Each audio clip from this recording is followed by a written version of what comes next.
अस्सलाम वालेकुम dear students, hope you are doing well. आज के इस लेक्चर में जो कि प्रोग्रामिंग फंडामेंटल्स का लेक्चर नंबर 2 है, आज के लेक्चर में हम प्रोग्रामिंग लैंग्वेजेस के बारे में पढ़ेंगे। All types of programming languages हम लोग देखेंगे कि कौन कौन सी टाइप्स होती हैं प्रोग्रामिंग लैंग्वेजेस की और उन्हें हम लोग किस तरह से लिखते हैं। और ये भी हम लोग पढ़ेंगे कि कौन सी प्रोग्रामिंग लैंग्वेजेस हैं जो कि कंप्यूटर के लिए ईजी टू अंडरस्टैंड है और कौन सी प्रोग्रामिंग लैंग्वेजेस हैं जो कि ह्यूमंस के लिए इजी टू अंडरस्टैंड है और किस तरह से वो लैंग्वेजेस के थ्रू एक ह्यूमन और कंप्यूटर आपस में कम्युनिकेट कर सकते हैं ताकि वो एक स्पेसिफिक टास्क को परफॉर्म कर सकें। So let's move to the lecture. So here is what is a programming language. सबसे पहले हम लोग देख लेते हैं कि प्रोग्रामिंग लैंग्वेज इट्सेल्फ क्या है।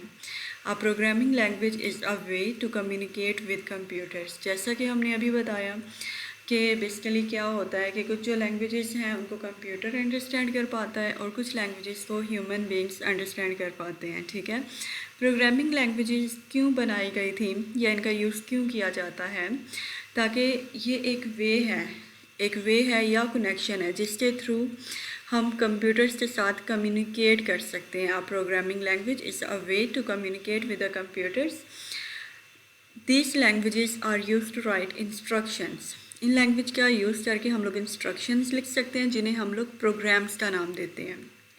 और इन प्रोग्राम्स की मदद से या इन प्रोग्रामिंग लैंग्वेजेस की मदद से हम एक सॉफ्टवेयर को क्रिएट कर सकते हैं, ऐप्स बना सकते हैं और वेबसाइट्स बना सकते हैं।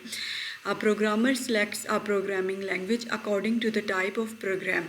जो प्रोग्रामर होता है अपने प्रोग्राम के अकॉर्डिंग, जिस तरह का उसको प्रोग्राम चाहिए या किस कैटेगरी का प्रोग्राम हो उसके अकॉर्डिंग वो अपनी प्रोग्रामिंग लैंग्वेज को चूज़ करता है, जो कि हम लोग नेक्स्ट आने वाली वीडियोस में और इस लेक्चर में चीज़ें पढ़ेंगे।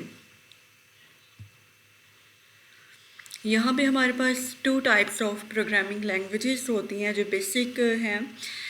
There are 2 types of programming languages. Number 1 is low level language and number 2 is high level language। हम लोग ये पढ़ेंगे कि लो लेवल लैंग्वेजेस क्या होती हैं, लो लेवल लैंग्वेजेस की टाइप्स क्या होती हैं, और इसमें हम लोग ये भी स्टडी करेंगे कि हाई लेवल लैंग्वेजेस क्या होती हैं और हाई लेवल लैंग्वेजेस की कौन कौन सी टाइप्स होती हैं और किस तरह से इन लैंग्वेजेस को लिखा जाता है और समझा जाता है और अपना जो भी कोई स्पेसिफिक टास्क होता है उसको किस तरह से इन लैंग्वेजेस के थ्रू परफॉर्म किया जाता है, हम लोग इस लेक्चर में देखेंगे। मोस्टली जो एक कोर है वो हम लो लेवल लैंग्वेजेस के ऊपर इस लेक्चर में जानने वाले हैं। यहाँ पे डेफिनेशन आ जाती है लो लेवल लैंग्वेज की। A language that is close to hardware and far from computer human language is called low level language. एक लैंग्वेज जिसको कंप्यूटर हार्डवेयर अंडरस्टैंड कर सकता है लेकिन ह्यूमन इस लैंग्वेज को अंडरस्टैंड नहीं कर सकते, उस काइंड ऑफ लैंग्वेज को हम लो लेवल लैंग्वेज कहते हैं। मैं दोबारा से रिपीट कर देती हूँ, वो लैंग्वेज जो कि कंप्यूटर हार्डवेयर के क्लोज हो, यानी कि जिसको कंप्यूटर हार्डवेयर अंडरस्टैंड कर सकता है लेकिन उसको ह्यूमन बीइंग अंडरस्टैंड नहीं कर सकते, इस तरह की लैंग्वेज को हम लो लेवल लैंग्वेज का नाम दे रहे होते हैं। These languages require deep knowledge of computer hardware. In languages को समझने के लिए, इन लैंग्वेजेस को लिखने के लिए हमें कंप्यूटर हार्डवेयर के बारे में डीप नॉलेज का होना बहुत ज़्यादा ज़रूरी है।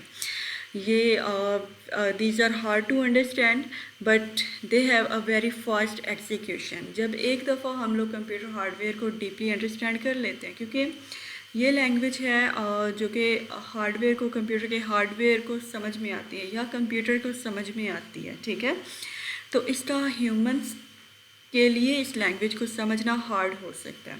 ठीक है, लेकिन अगर हम लोग कंप्यूटर हार्डवेयर का डीप नॉलेज रखते हैं, कंप्यूटर हार्डवेयर के बारे में हम लोग डीपली चीज़ों को जानते हैं, तो इस लैंग्वेज को हम लोग ईज़िली यूज़ कर सकते हैं, समझ सकते हैं, लिख सकते हैं, और जो इसकी एग्जीक्यूशन होती है वो बहुत फास्ट होती है। लो लेवल लैंग्वेज की 2 टाइप्स आ जाती है हमारे पास। Number 1 is machine language and number 2 is assembly language. हम देख लेते हैं कि मशीन लेवल लैंग्वेज क्या है और असेंबली लैंग्वेज क्या है। ओके जी, सो मशीन लैंग्वेज, हम इसकी डेफिनेशन देख लेते हैं। A type of language in which instructions are written in a binary form is called machine language. So it is very easy to understand कि वो लैंग्वेज जो बाइनरी फॉर्म में लिखे जाए। बाइनरी फॉर्म हम सबको पता है 0 और 1s की लैंग्वेज होती है, जिसको कंप्यूटर इजीली अंडरस्टैंड कर पाता है, ठीक है। तो वो लैंग्वेज जो कि बाइनरी फॉर्म में या फिर 0 और 1s की फॉर्म में हो, उससे हम लोग मशीन लेवल लैंग्वेज कहते हैं। That is very easy for a computer hardware to understand. इसको कंप्यूटर हार्डवेयर बहुत ईजिली अंडरस्टैंड कर लेता है। It is the only language that is directly understood by the computer. It has a fast execution. इसमें जो भी हम लोग प्रोग्रामिंग करेंगे उसकी एक्सिक्यूशन बहुत फास्ट होगी। Programs are machine dependent. Every computer has its own machine language. हर एक जो कंप्यूटर होगा उसकी एक अपनी मशीन लैंग्वेज होगी। A computer written for one type of computer system can not run on an other type of computer system. एक programme जो हमने एक टाइप ऑफ कंप्यूटर सिस्टम के लिए लिखा है वो कभी भी दूसरे कंप्यूटर सिस्टम में रन नहीं हो सकेगा। So that's why every computer has its own machine language. हर एक कंप्यूटर की अपनी मशीन लैंग्वेज है जो कि एक दूसरे से डिफरेंट है। Machine language is difficult to understand and learn. Machine language क्या है? ये डिफ़िकल्ट है इसको अंडरस्टैंड करना और इसको लर्न करना। क्यों?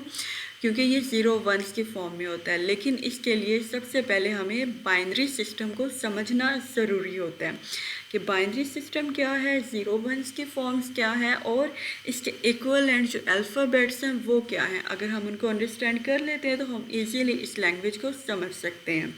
ये भी आने वाली कुछ वीडियोस में इसके ऊपर आपको डिटेल लेक्चर प्रोवाइड किया जाएगा।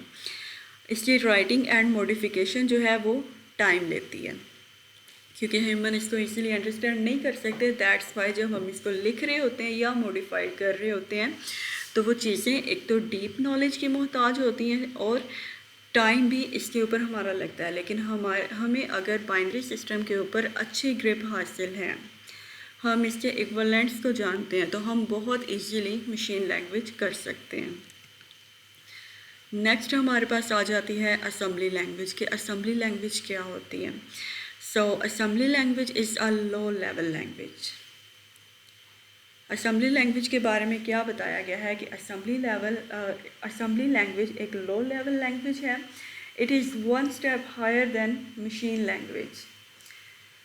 The assembly language uses English-like words instead of machine instructions. अब machine instructions basically क्या होती हैं? मशीन इंस्ट्रक्शंस हमारे पास 0 1s की फॉर्म में होती हैं, यानी कि बाइनरी फॉर्म में होती हैं मशीन इंस्ट्रक्शंस। ठीक हो गया।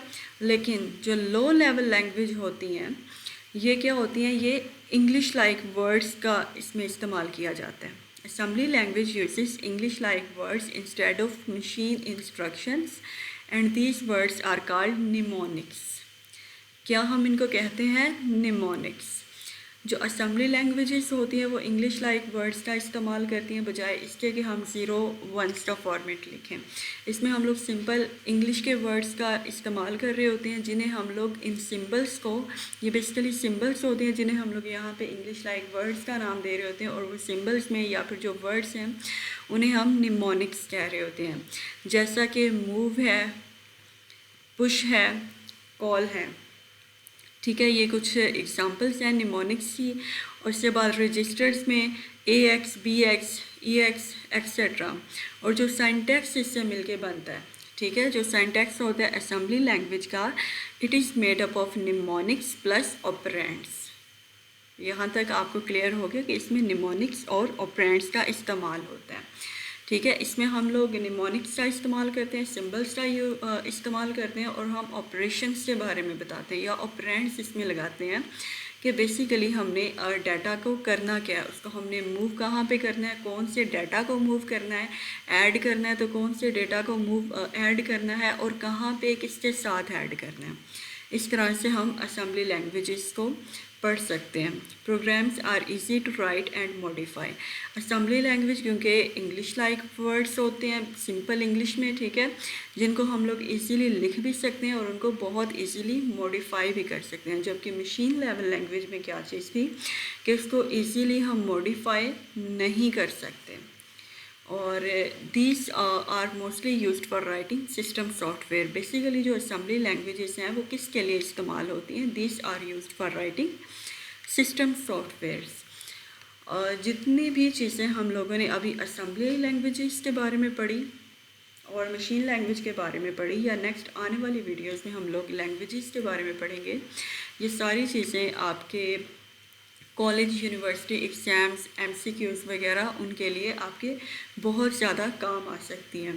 सो सबसे पहले जो चीज़ होती है वो अपना कॉन्सेप्ट क्लियर करना ज़रूरी होता है। अगर हमें कॉन्सेप्ट की अंडरस्टैंडिंग है, हमें जो बेसिक कॉन्सेप्ट है वो समझ में आ गया, तो हम बहुत ईजीली उसके ऊपर नेक्स्ट वर्किंग कर सकते हैं, राइट।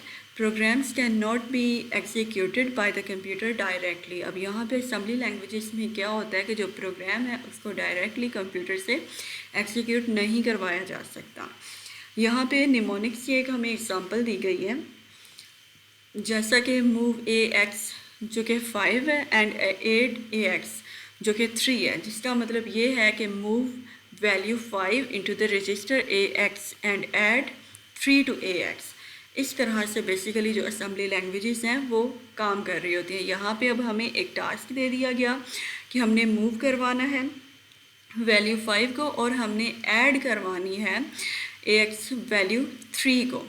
तो यहाँ पे हमने इस तरह से इसका सिंटैक्स लिख लेना है, ऑपरेंड प्लस निमोनिक्स। जैसे हमने अभी पढ़ा syntax is made up of mnemonics plus operands, तो हमने सबसे पहले इसमें निमोनिक्स लिख लिए, देन हमने ऑपरेंड्स लिख लिए और अपनी वैल्यूज़ लिख दी, जिसका क्या मतलब है कि जो वैल्यू 5 है उसको मूव करवा दें रजिस्टर AX में, ठीक है, और 3 को ऐड करवा दें वैल्यू AX में। इस तरह से बेसिकली जो असेंबली लैंग्वेजेस हैं वो काम करती हैं। तो हमने इस लेक्चर में क्या पढ़ा? हमने इस लेक्चर में प्रोग्रामिंग लैंग्वेजेस के बारे में पढ़ा कि प्रोग्रामिंग लैंग्वेजेस क्या होती हैं, जो कि बेसिकली हमारे पास सेट ऑफ वर्ड्स या सिंबल्स हैं जिनका इस्तेमाल करके हम अपने प्रोग्राम्स को लिख सकते हैं। क्लियर हो गई यहाँ पे बात। जो प्रोग्रामिंग लैंग्वेज होती है वो कुछ रूल्स को डिफाइन करती है ताकि हम कंप्यूटर प्रोग्राम्स को लिख सकें। A large number of programming languages are available for writing programs, जो कि नेक्स्ट आने वाले लेक्चर में हम लोग पढ़ने वाले हैं। इसमें हमने दो चीज़ें पढ़ी, लो level language and high level language, ठीक है। और हमने जो बेसिक इसमें पढ़ा है, हमने लो लेवल लैंग्वेज के ऊपर पढ़ा है कि लो लेवल लैंग्वेज क्या होती है, और नेक्स्ट हमने उसकी टाइप्स देखी। लो लेवल लैंग्वेज में हमने ये पढ़ा कि लो लेवल लैंग्वेज जो होती है it is close to hardware, जो कि कंप्यूटर का हार्डवेयर अंडरस्टैंड कर सकता है, जिसको कंप्यूटर अंडरस्टैंड कर सकता है, लेकिन ह्यूमन उसको अंडरस्टैंड नहीं कर सकते। इस चीज़ को हम लोग बेसिकली लो लेवल लैंग्वेज का नाम दे रहे होते हैं, ठीक है। और लो लेवल लैंग्वेज की हमने नेक्स्ट दो टाइप्स पढ़ी, जिसमें फर्स्ट वन था machine language and second one is assembly language. Machine language में हमने क्या चीज़ पढ़ी थी कि मशीन लेवल लैंग्वेज में जो इंस्ट्रक्शंस हैं वो 0-1 की फॉर्म में लिखी जाती हैं, जिनको कंप्यूटर इजीली अंडरस्टैंड कर सकता है। और असेंबली लैंग्वेज में हमने पढ़ा कि उसमें इंग्लिश लाइक वर्ड्स होते हैं या सिंबल्स होती हैं, जिनको हम निमोनिक्स का नाम देते हैं, ठीक है। और मशीन लैंग्वेज के निस्बत या मशीन लैंग्वेज के कंपैरिजन में जो असेंबली लैंग्वेज है it is easy to understand, क्योंकि यहाँ पे इंग्लिश लाइक वर्ड्स का यानी कि निमोनिक्स का इस्तेमाल किया जाता है, और उनका इस्तेमाल करके हम अपने डेटा को एग्जीक्यूट कर सकते हैं, वैल्यूज़ को मूव करवा सकते हैं, ऐड करवा सकते हैं, या जो भी हमारा स्पेसिफिक टास्क है हम उसको परफॉर्म कर सकते हैं। And I hope this lecture is very helpful to you. और नेक्स्ट जो हाई लेवल लैंग्वेज है वो हम लोग इसे नेक्स्ट लेक्चर में पढ़ेंगे। So wait for the next part. If you really like this video, अगर आपको लेक्चर की समझ आई हो तो आप मेरे वीडियो को लाइक करें, शेयर करें, and do subscribe to Edunova by Vishal. Thank you very much for watching.